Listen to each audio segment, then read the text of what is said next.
monólogo, antes de saludarles, quisiera empezar, porque luego se nos va el tiempo, pero sí quisiera que hablemos con respecto a lo que sucedió en el Estado de México y que marca una etapa importante que no habíamos visto en esa dimensión, pero quisiera que lo pusiéramos en su contexto y que pudiéramos ilustrarlo. Esto que sucedió en el Estado de México es un asunto que mediáticamente se utiliza como algo inédito, como una nueva manera de más terror, ¿no? En el sentido de que como hay un abandono, de acuerdo a estas narrativas, del Estado, de la Cuarta Transformación federal y ahora también local con Delfina Gómez, pues los pobladores tienen que tomar las armas y tienen que hacer justicia por sus propias manos, ¿no? Lo que deriva en este tipo de enfrentamientos como la que vimos en los recientes días y que causan la muerte pues de presuntos delincuentes, pero también de pobladores que combaten en este caso, y específicamente en este caso, que combatieron el delito de la extorsión. Delito que, por cierto, es uno de los que cuando Calderón empieza esta guerra de exterminio en el 2006, empieza a hacer una cartera de distintos actos delincuenciales que fueron empezando a tomar fuerza cada vez más y que se utilizaba o que se utiliza en cierta medida para garantizar que esos lugares que son pugnas y que son territorios peleados, porque la guerra de exterminio tenía varias etapas, entre ellas esta de los territorios, y en ese sentido, pues, el que tú cobres piso en una localidad garantiza a ese grupo delincuencial dejar una marca. Es como los perros. Usted los saca a pasear, seguramente usted tiene, y lo que van haciendo es marcar territorio, ¿no? Porque los animales, por instinto, tienen un asunto de justamente los territorios, marcar su territorio. Eso es la extorsión, es una ilustración. Lo que hacen las células del crimen organizado es marcar territorios. ¿Y cómo lo marcan? Pues cobrando piso. Como son territorios que Calderón les fue entregando a partir de esta guerra de exterminio, les fue entregando a diferentes grupos delincuenciales, ellos garantizaban que esos eran sus territorios para dejárselo claro a la población, pero también para dejárselo en claro a otras minicélulas o a otras células de igual tamaño que disputaban esos territorios. Entonces tenía dos sentidos. Por un lado, el que con eso se marcaba un territorio de que eso era lo que les pertenecía y que desde el Estado con Calderón se les fue entregando a diferentes cárteles de la droga.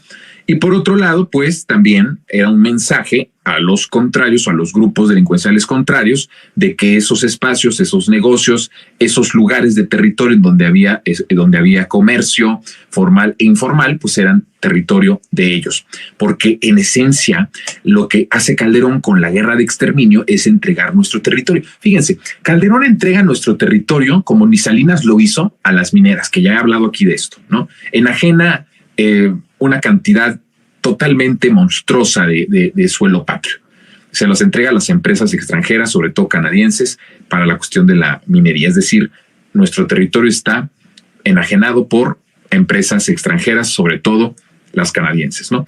Y por otro lado, también entrega nuestro territorio a las células del crimen organizado, en donde no solamente, porque recuerden que Calderón entra al negocio del crimen organizado, es el primer presidente que abiertamente entra al negocio y el beneficio directo económico del negocio de la industria económica que significa el narcotráfico y el crimen organizado. Y a partir de ese momento, no solamente entrega nuestro territorio a la cuestión de la droga, a la cuestión de la siembra, fabricación y, por supuesto, transportación de la droga, sobre todo al primer consumidor de droga del mundo, que es Estados Unidos. No solamente eso, sino que además las células del crimen organizado empiezan también, muchas de ellas, como eran en cuestión de transportación, fabricación, cultivo de droga, estaban ya amparados por el gobierno de Felipe Calderón, porque a unas células del crimen les garantiza el libre tránsito, el que pudieran fabricar, el que pudieran sembrar, el que pudieran transportar la droga, y a otros los combate y utiliza al cártel de Sinaloa justamente para asesinar y exterminar a los grupos contrarios, ¿no? En ese sentido, muchas de estas células del crimen organizado, al ver que el ejército, que la Policía Federal de García Luna estaban abiertamente apoyando a un cártel de la droga, entonces empieza a diversificar la cartera delincuencial. Empiezan a decir, bueno, si ya el Estado no me deja transportar, no me deja fabricar, no me deja sembrar mi droga, entonces lo que voy a hacer es, pues, extorsionar, es secuestrar y una serie de muchísimos delitos, que no eran delitos, que si revisamos las estadísticas hasta antes del 2000, y digo antes del 2000 porque recordemos que Genaro García, que García Luna tenía o empezó desde el priismo, pero muy protagónicamente en lugares estratégicos que permitían el negocio de la droga en nuestro país desde los gobiernos panistas. Entonces, a partir de 2000 empezamos a ver un alza en diferentes delitos que no eran delitos que tuvieran un impacto en el país hasta antes de la llegada del panismo, y empiezan a crecer todos estos delitos. Entonces, estamos viendo ese contexto con todo lo que esto significa, ¿no? Porque estamos dejando en claro que la responsabilidad de todo lo que está sucediendo en estos momentos en el país sigue siendo una guerra de exterminio, que para efectos prácticos y para efectos reales, pues una guerra la declaras en una cuestión de segundos. Pero parar la guerra lleva incluso décadas. Estamos hablando de mucho tiempo. Para parar una guerra con estas magnitudes, en donde se entrelazan autoridades municipales, estatales, federales, poder judicial, jueces, ministerios públicos, me estoy dando a entender todo lo enraizado que está el negocio del crimen organizado a partir de los gobiernos panistas y específicamente del de Calderón. Para cambiar toda esa estructura y cambiar toda esa lógica, pues se necesita mucho tiempo, se necesita muchísimos años. Por eso es importante decir y seguir diciendo y seguir defendiendo la estrategia de seguridad, la estrategia de pacificación del país, porque con todo y estos elementos de los que estoy hablando, tenemos cifras muy esperanzadoras. Pero a ver, centrémonos en esta parte del Estado de México. ¿Y qué es lo que estoy diciendo? La extorsión se ocupa como una cuestión de alternancia al negocio de la droga, que en el momento que entró Calderón lo acaparaban cárteles de la droga, específicamente el cártel de Sinaloa, pero otros también, porque acuérdense que los cárteles de la droga, los más dominantes, tienen células locales en diferentes partes de la República o en distintos territorios que ayudan a la hegemonía o a la dominancia de estos cárteles de la droga. Entonces, cuando estos otros en el gobierno de Calderón empezaron a ver que pues había de alguna forma ya difícil o dificultad para transitar, para distribuir la droga, pues entonces lo que ellos hacían era pues diversificar. Entonces, ¿cuál era la alternativa? Pues el secuestro, la extorsión y el cobro de piso y otros delitos, ¿no? ¿Qué fue lo que pasó? Eso es un punto de por qué hay extorsión y por qué hay cobro de piso y por qué hay todo esto. Lo otro es el marcaje, ¿no? Lo que decía al principio, el marcaje del territorio. Este territorio es mío, porque si el presidente de la República es el líder delincuencial y yo soy parte de ese crimen organizado y tengo el dominio en ciertas partes del país, esas partes del país me pertenecen. Hay una cultura que empezó a surgir a partir de Calderón de pertenencia de territorio por parte del crimen organizado. Antes, el crimen organizado tenía unos lineamientos y unas condiciones que en ese momento el priismo logró hacer para que existiera, por supuesto, el narco, para que existiera cárteles a los que no se les tocaba, pero había una buena limitación de las fronteras, ¿no? Este cártel operaba aquí, acá y de otro lado. Entonces, había como una disciplina. Con Calderón sucede completamente lo contrario. De esa disciplina de delinear cuáles eran los límites geográficos, territoriales de las células del crimen organizado, a un descontrol completo, porque lo que hace Calderón es que utiliza a un cártel de la droga para exterminar al contrario. o a los contrarios, porque el negocio y el trato estaba con este grupo delincuencial. Entonces, habiendo dicho esto y sabiendo que el cobro de piso, las extorsiones, todo esto tienen un sentido de alternativa delincuencial de cárteles contrarios al que protegió Calderón en su momento, y por otro lado del marcaje del territorio por esta cultura es un asunto de me voy a apropiar de este territorio. Y en cierto sentido, en algún momento tenía valor lo que estoy diciendo, porque imagínense cómo no iban a decir que eran sus territorios si los jueces, los ministerios públicos, las policías locales, las policías estatales y en algún momento ciertos retenes del ejército estaban al servicio de esos cárteles de la droga, a esos grupos delincuenciales.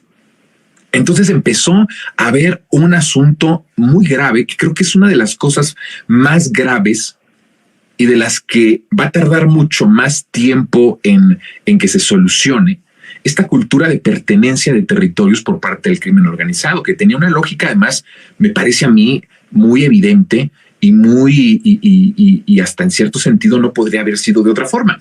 Si el presidente es el líder delincuencial, este es mi territorio.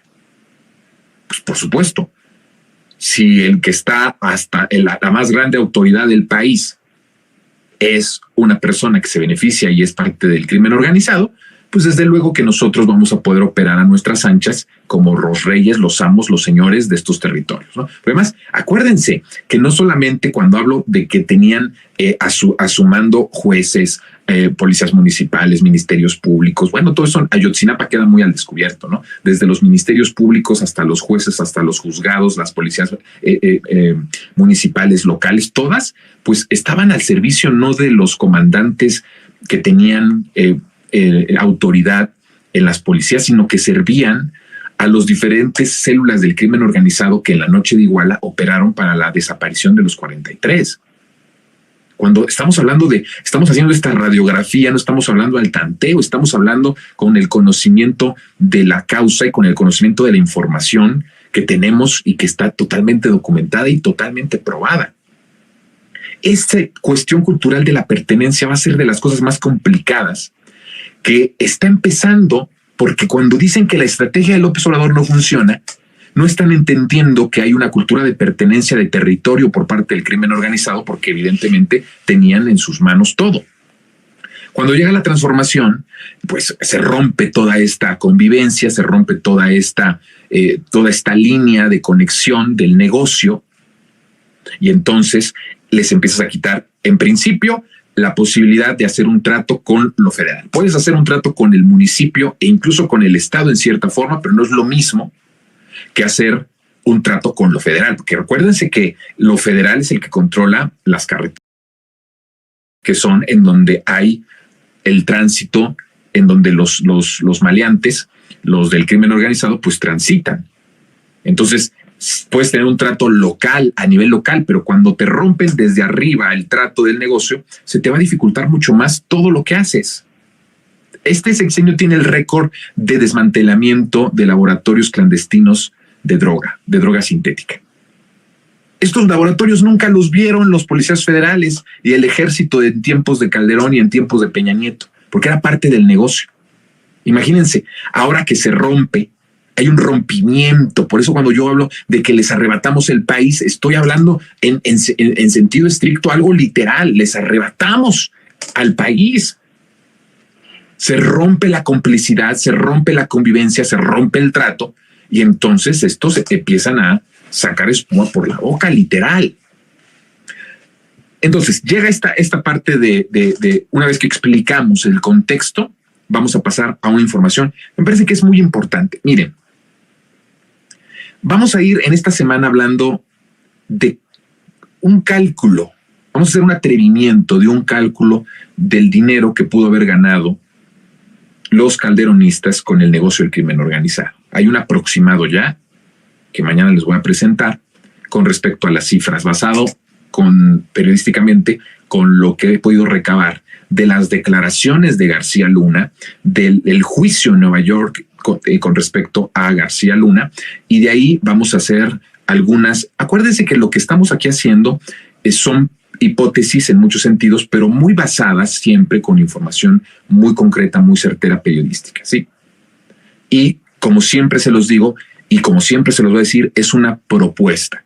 Cuando yo hago un análisis, hago propuesta de análisis. No estoy diciendo que lo que estoy diciendo tenga que ser la verdad, que es la que es parte de nuestra diferencia entre otros colegas que quieren o pretenden hablar desde plataformas de influencia con una autoridad de conocimiento que a veces pues cae en el egocentrismo y cae en la exageración, y por el otro lado a los que humildemente con base a datos, acontecimientos periodísticos, información que tenemos, podemos hacer un planteamiento.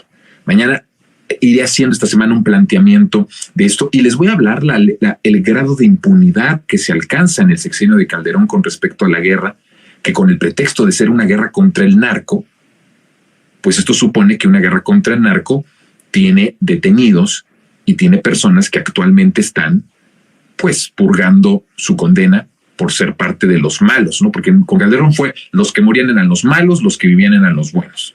Y en ese sentido, vamos también a hacer esta semana vamos a meternos en las cifras. ¿Cuántos? Usted se ha preguntado cuántos de los que nos presumieron con Calderón y Peña Nieto que agarraron sobre texto o a nombre de la guerra contra el narco siguen estando en prisión. Usted se va a ir para atrás de las cifras ya oficiales que se tienen con respecto a estos temas. Vamos a ir escudriñando esto.